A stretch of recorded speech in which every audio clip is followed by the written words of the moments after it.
Student, कैसे हैं आप सभी। आज के वीडियो में हम कक्षा 8वीं का एड ग्रेड जो हम कंटिन्यू वीडियो के माध्यम से कर रहे हैं, उसमें सामाजिक विज्ञान का एक पार्ट हम कंप्लीट कर चुके हैं, जो कि क्या था, आपका इतिहास। आज का सेकंड पार्ट है जिसमें हम भूगोल का अध्ययन करेंगे, जो आपको पेज नंबर 150 से मिल जाएगा, जिसमें अध्याय 1 का नाम क्या दिया है, आपका संसाधन। ठीक है, तो इससे रिलेटेड हमको जो संसाधन में सारे क्वेश्चन आंसर दिए हुए हैं, उनके कुछ इंपॉर्टेंट क्वेश्चंस आपको एड ग्रेड में दिए गए हैं, जो आपके एग्ज़ाम में पूछे जाएंगे। ये सारे ही क्वेश्चन आपके हाफ ईयरली एग्ज़ाम और एनुअल एग्ज़ाम में पूछे जाते हैं, जिसे आपको ध्यान से सुनना है और याद करना है। ठीक है, चलिए स्टार्ट करते हैं। आपका फर्स्ट क्वेश्चन है, संसाधन की परिभाषा लिखिए। तो प्रत्येक वस्तु जिसका उपयोग आवश्यकताओं को पूरा करने के लिए किया जाता है, वह संसाधन कहलाते हैं। ठीक है, तो आपको संसाधन की परिभाषा याद हो गई होगी।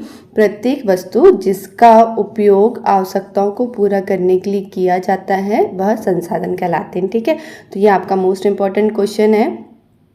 नेक्स्ट है आपका क्वेश्चन, पेटेंट किसे कहते हैं। तो पेटेंट का तात्पर्य किसी विचार अथवा आविष्कार पर एकमात्र अधिकार से है। ठीक है, तो कोई भी विचार हो या आविष्कार हो, उस पर किसी एक का अधिकार हो, उसे क्या कहते हैं, पेटेंट कहते हैं। ठीक है, नेक्स्ट क्वेश्चन है आपका क्वेश्चन नंबर 3, संसाधन कितने प्रकार के होते हैं, उदाहरण सहित बताइए।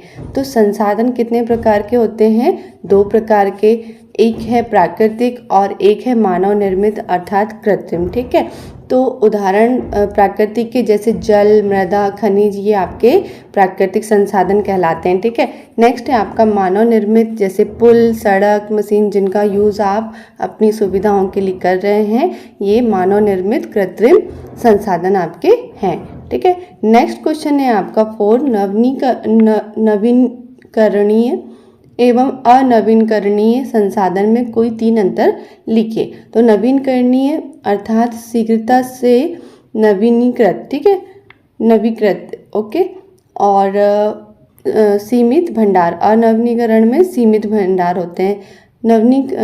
नवीकरणीय में कुछ असीमित होते हैं और अनवीनीकरणीय में पुनः पूरित होने में हजारों वर्ष लग सकते हैं। ठीक है, नेक्स्ट नवीकरणीय में सौर और पवन ऊर्जा आते हैं, और इनके अनवीकरणीय में आपके उदाहरण होंगे कोयला इत्यादि, आपके उदाहरण होंगे। ठीक है, चलिए नेक्स्ट क्वेश्चन देखते हैं आपका, नीचे दिए गए विभिन्न संसाधनों के उदाहरणों को तालिका में लिखिए। तो ये आपके कुछ संसाधनों के नाम दिए गए हैं, जैसे लौह अयस्क, मनोरम दृश्य, कृषि भूमि, कोयला, लोकगीत, दादी माँ के घरेलू नुस्खे इत्यादि। तो आपको इसमें क्या करना है, संसाधनों को, उदाहरणों को तालिका में लिखना है। ठीक है, तो वाणिज्यिक मूल्य है और वाणिज्यिक मूल्य नहीं है, तो इनका आपको यहाँ पर अलग अलग छाट के लिखना है। तो लौह अयस्क आपका वाणिज्यिक मूल्य है, और कोयला, कृषि भूमि, ये सभी आपके वाणिज्यिक मूल्य हैं।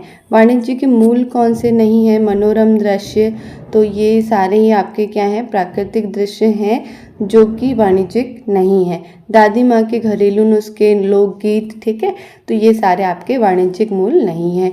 नेक्स्ट क्वेश्चन है आपका, पृथ्वी पर प्राकृतिक संसाधनों का वितरण असमान क्यों है।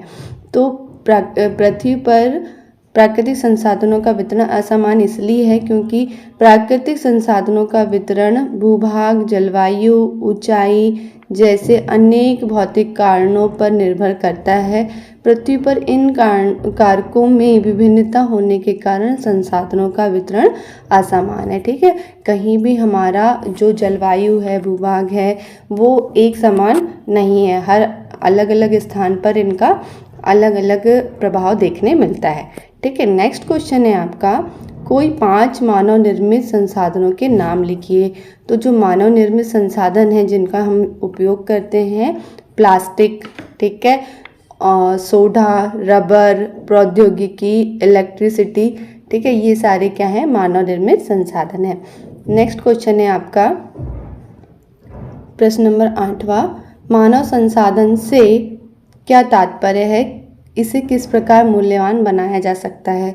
तो जो मानव संसाधन है, लोग और अधिक संसाधन बनाने के लिए प्रकृति का सबसे अच्छा उपयोग तभी कर सकते हैं जब उनके पास ऐसा करने का ज्ञान, कौशल तथा प्रौद्योगिकी उपलब्ध हो। इसलिए मनुष्य का एक विशिष्ट प्रकार का संसाधन है शिक्षा और स्वास्थ्य, लोगों को बहुमूल्य संसाधन बनाने में मदद करते हैं। ठीक है, नेक्स्ट क्वेश्चन है आपका क्वेश्चन नंबर 9। संसाधनों को हम किस प्रकार संरक्षित कर सकते हैं, कोई 4 उपाय बताइए।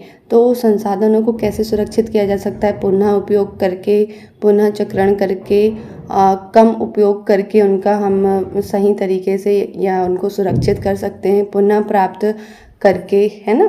तो ये सारे जरिए से हम क्या कर सकते हैं, उन्हें संरक्षित कर सकते हैं। ठीक है, नेक्स्ट आपका क्वेश्चन है सतत पोषणीय विकास के 4 सिद्धांत लिखिए। तो सतत पोषी विकास के 4 सिद्धांत कौन कौन से हैं। जीवन के सभी रूपों का आदर और देखभाल करना। सेकंड है मानव जीवन की गुणवत्ता को बढ़ाना, पृथ्वी की जीवन शक्ति और विविधता का संरक्षण करना, प्राकृतिक संसाधनों के ह्रास को कम से कम करना। ठीक है, तो ये सारे आपके मोस्ट इम्पॉर्टेंट क्वेश्चन हैं मतलब चैप्टर फर्स्ट के, जो आपका भूगोल है। इसके बाद कंटिन्यू वीडियो के माध्यम से हम भूगोल के प्रत्येक चैप्टर को कंप्लीट करेंगे। आपको वीडियो पसंद आया हो तो वीडियो को लाइक करें, शेयर करें और चैनल को सब्सक्राइब करें। Thanks for watching. मिलते हैं नेक्स्ट वीडियो में।